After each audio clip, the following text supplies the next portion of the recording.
And his mum's dying of cancer. Do you know what I said? I sent a text earlier, and I'll show you so you know I'm not lying. It's on my phone. I said to him, what is the matter with you? I went, why are you going out every day to your mum and dad's house and then going out for dinner? I said, you're a 52-year-old man. You're going out every night with your parents. And he was like, yeah, it's a free meal, isn't it? Disgusting. And his mum's dying of cancer. And he's costing money. His dad's just paid $2,000 apparently off his loan that he got since. You know that loan he got that he said that I was lying? His dad has paid the loan off for him yet again. Well, more fault them pulling on their matron strings again, isn't it? Do you know what I mean? But it's like, your mum's dying of cancer, but you're sitting there pouncing money off of them. I'm not joking. I'm not lying to you. I swear on my life. Let me show you it.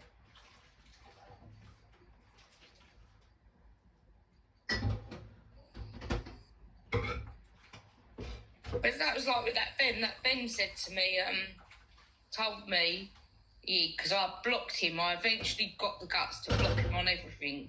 The only thing I didn't block him on was email, and I didn't think of email at the time because I never really emailed him. And then I had a message one night to say I was so low and I was so down because obviously I'd had a bleed on the brain. And obviously the day I found out he was cheating, I had that bleed on the brain, and this eye had closed down as well. So I am listening, sorry. Right, I didn't look exactly attractive, and I felt so unattractive, and that and everything that he'd put me through, and everything I'd been through for like the last 3 years with him as well. And he sent me an email telling me to go and throw myself off the nearest bridge.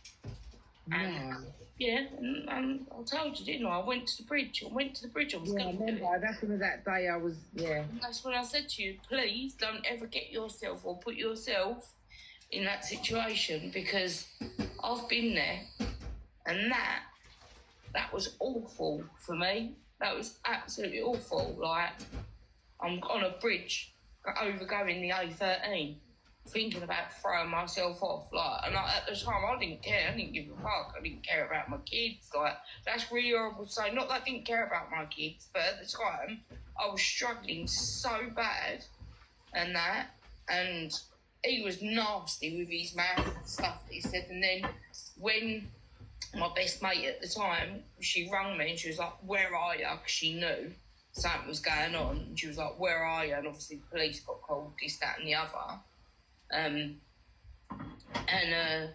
My mate messaged him that night, and she said to him, and he was like, oh, I never meant it that way. Like, they just think it's funny, don't they? Never ever had like, sorry, I shouldn't, like, all I got was, I should have never said that to you. No, you should have never said that. They don't care. Kelly, they just don't think. Like, I'm like on the phone, I wasn't crying or nothing. I just said, look, I've got a cancer scare. Fucking, this is what's happened. I told him exactly what had happened and what I showed Cindy. And he was like, oh. He went, you'll be all right. But how do you know I won't be? I may be all right. I may be. But, and then you're sending me text messages saying you're going to fuck some skanky old bird in Clacton and going to ruin her, and then your stress levels will be normal. Like, do you not realise, like, it's not about me, but I don't need to hear that shit. It's like when I was in hospital after I had the heart attack, he found out I'd had the heart attack. Obviously, I'd blocked him on everything. Then my mum got a phone call to ask. It's always a joke, isn't it, Kelly? Yeah. Always a joke. Oh, it's only a joke. Well, hold on a minute. No, it ain't. Yeah. My mum got a phone call. My mum told him to go off. My sister got a phone call. My sister told him where to go. He even emailed my kid's dad. He even emailed him to find out what was going on. And then I found out he had a tracker on my phone, because when I was with him, we both got... Oh, I got a warning. When we were both together... When we were both together, we both got a brand new iPhone because we went to New York, and we got new phones to take like some nice pictures and stuff like that while we was in New York.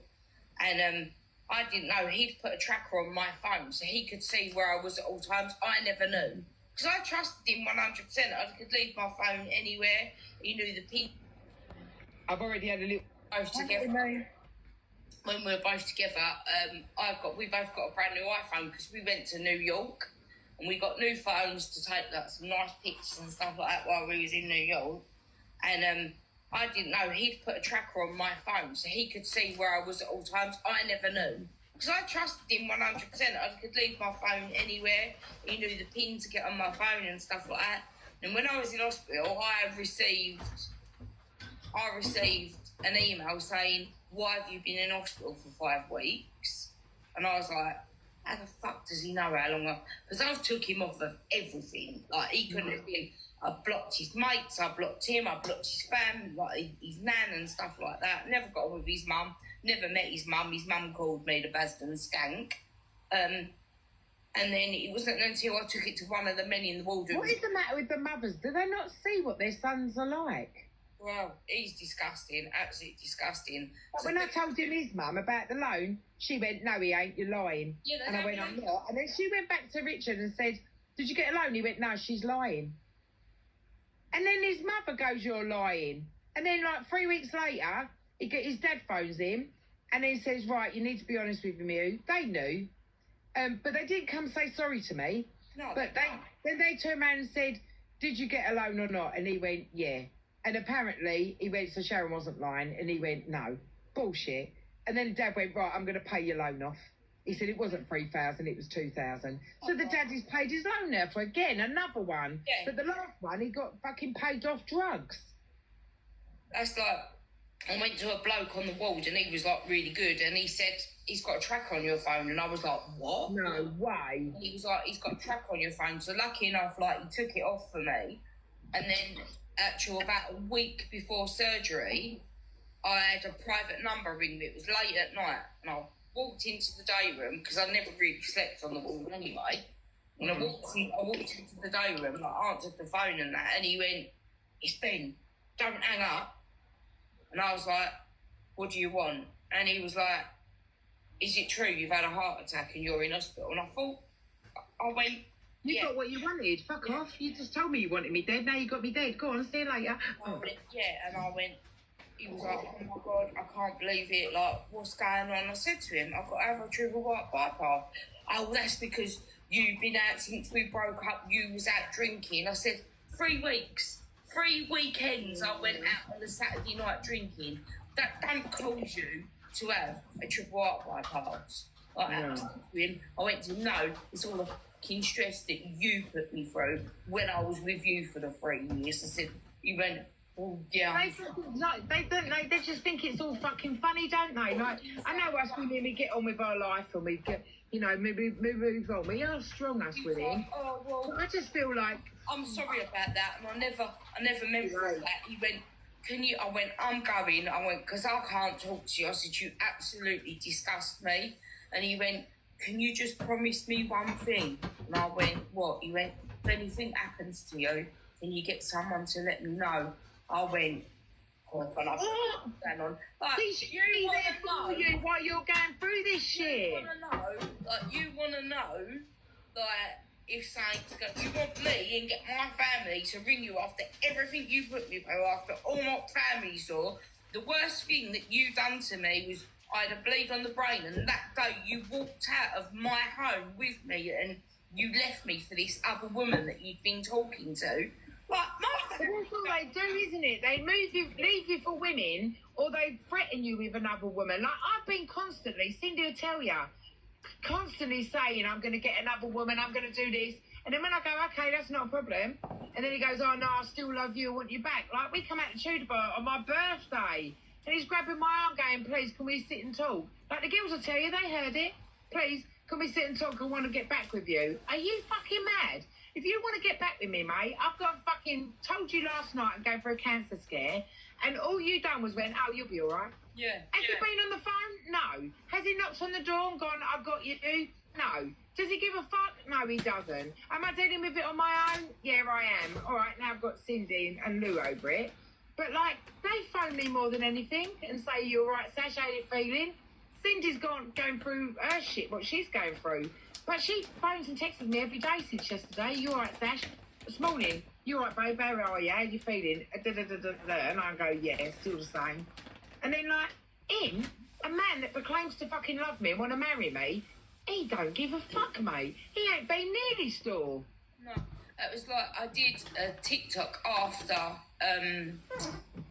my surgery. I think I was a week after surgery, and I did it about my scar, like, because you could see my scar. I had a massive lump there, and I hated my scar. I felt awful. Well, I did a TikTok about it still, and then now people can go and see it.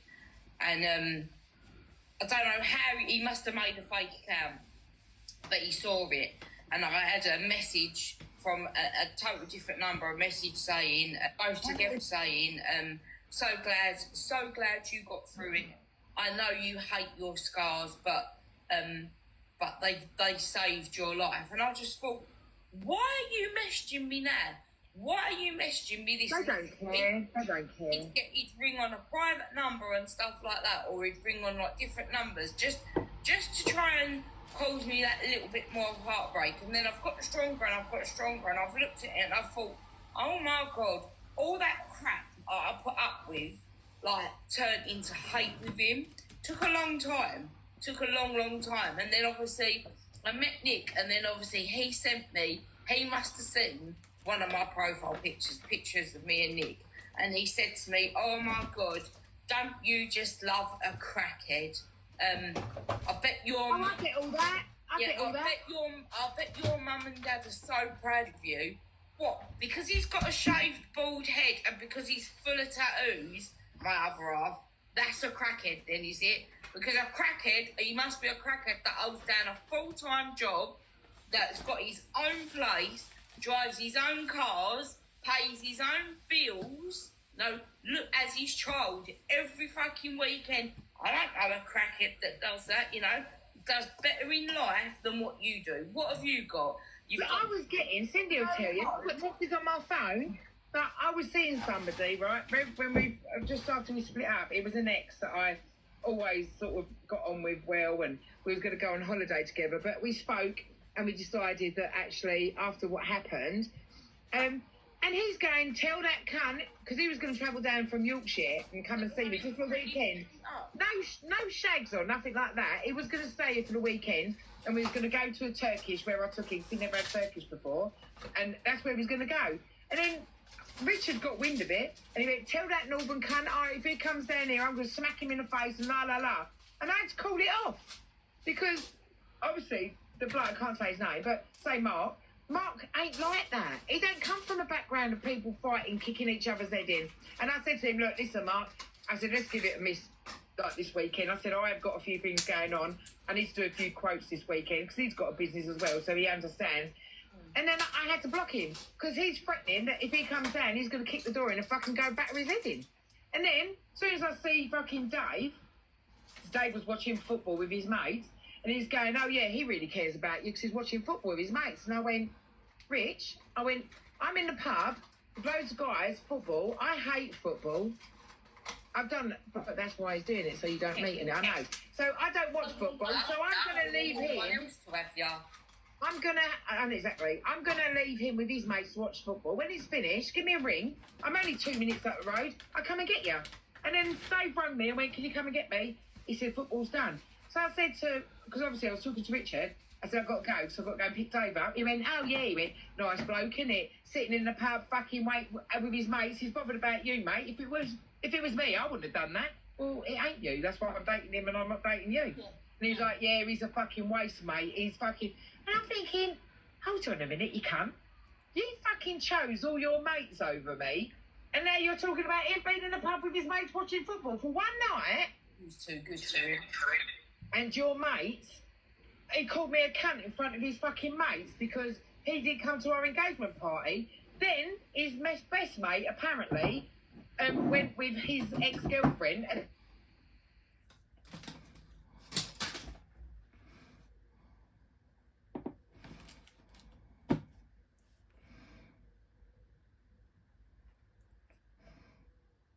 She froze for anyone else? She's on froze for me.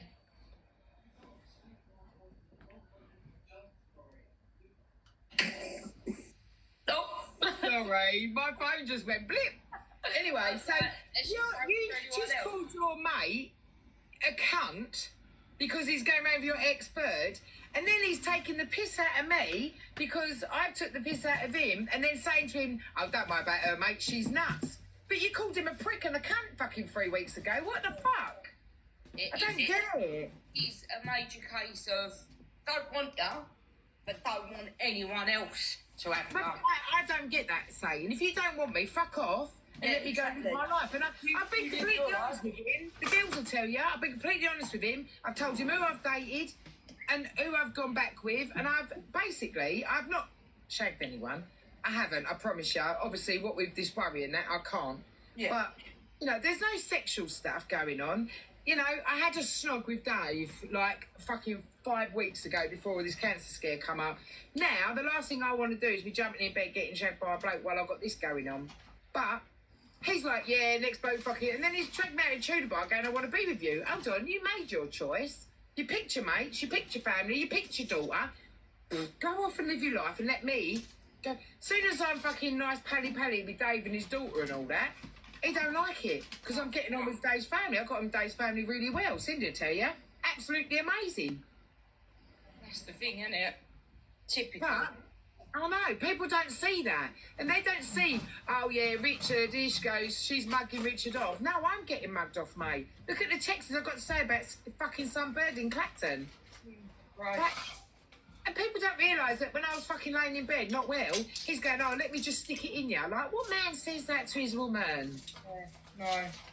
Disgusting. Oh. And then he lies to his mum and dad, saying, oh, yeah, nah, she's lying. Listen, I know people call me a lot of liar, but what I'm truthful is I'll go straight to the fucking horse's mouth and I'll fucking call it out. And he said, no, she's lying.